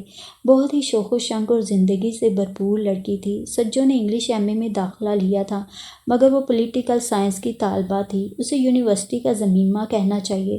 ڈپارٹمنٹ کے اندرونی معاملے اور اسکینڈلز کا اسے علم ہوتا۔ عشق و عاشقی کے قصے اس قدر صحیح انداز اور روانی میں سناتی کہ سننے والے کو مزہ آ جاتا۔ نام تو اس کا سمیرا تھا، مگر سب لڑکیاں اسے سمی کہتی تھیں۔ وہ ہاسٹل میں بھی ہر دل عزیز تھی۔ اس کی چلتی ہوئی زبان اور شوق فطرت نے پہلے تو کچھ دن سجو کو بہت پریشان کیا۔ وہ بارہا سوچتی کہ وارڈن سے کہہ کر کمرہ بدل لے۔ ادھر سمی بھی اس مردہ صرف لڑکی کی میت میں گھبرا گئی تھی۔ پھر نہ جانے کس طرح دونوں ایک دوسرے سے مانوس ہو گئیں اور دنوں ہی میں اتنی گہری سہیلیاں بن گئیں کہ کوئی بات ڈھکی چھپی نہ رہی۔ سجو کو ڈال کی صورت میں ایسی ترار دوست چاہیے تھی، سو یہ کام سمی نے بہت اچھی طرح انجام دیا۔ وہ مزے مزے کی باتیں سنا کر سجو کو خوب ہنسایا کرتی۔ ایک دن سجو سے کہنے لگی، کمبخت، تجھ پر اتنے لڑکے مرتے ہیں کہ مجھے حسد محسوس ہونے لگا ہے۔ بھئی لڑکوں کا تو کام ہی مرنا ہے، تم ان سے جا کر کہہ دو، مرے ہو پر کیا مرنا، مجھ پر مرو۔ او بے وقوف کی بچی سجو، یہی تو رونا ہے کہ ان میں سے بیشتر لڑکے مجھ پر مرتے تھے۔ جب سے میں نے تمہارے ساتھ پھرنا شروع کیا ہے، سب کی نگاہیں تمہاری طرف ہو گئی ہیں، لہٰذا دوستی ایک طرف اور کاروبار ایک طرف۔ جب میں اپنے بوائے فرینڈز کو ملنے جایا کروں تم میرے ساتھ نہ جایا کرو۔ بہت اچھا، سجو نے تابع دار بچے کی مانند کہا اور سمی کھل کھلا کر ہنس پڑی۔ تو کتنی اچھی ہے سجو، میں تو یوں ہی مذاق کر رہی تھی، میرے پاس ابھی عاشقوں کی اچھی خاصی تعداد ہے۔ کیا مطلب؟ سجو حیران ہوئی، میں تو سمجھتی تھی تو کسی ایک لڑکے سے محبت کرتی ہوگی۔ اے جی، ان لڑکوں سے محبت کون کرتا ہے، میں تو ان سے محبت کرواتی ہوں۔ کیا تم ان چھٹاک بار کے بے وقوف قسم کے لڑکوں سے عشق کر سکتی ہو؟ میں تو کہتی ہوں یہ لوگ جتنی انرجی لڑکیوں کے پیچھے جوتے چٹکانے میں ضائع کرتے ہیں اس سے اپنی صحت بحال کریں، اور جتنے پیسے لڑکیوں کو پھنسانے میں ضائع کرتے ہیں اس سے خوش خوراکی کریں تو ذرا ان کی صورت بھی صحیح نکل آئے۔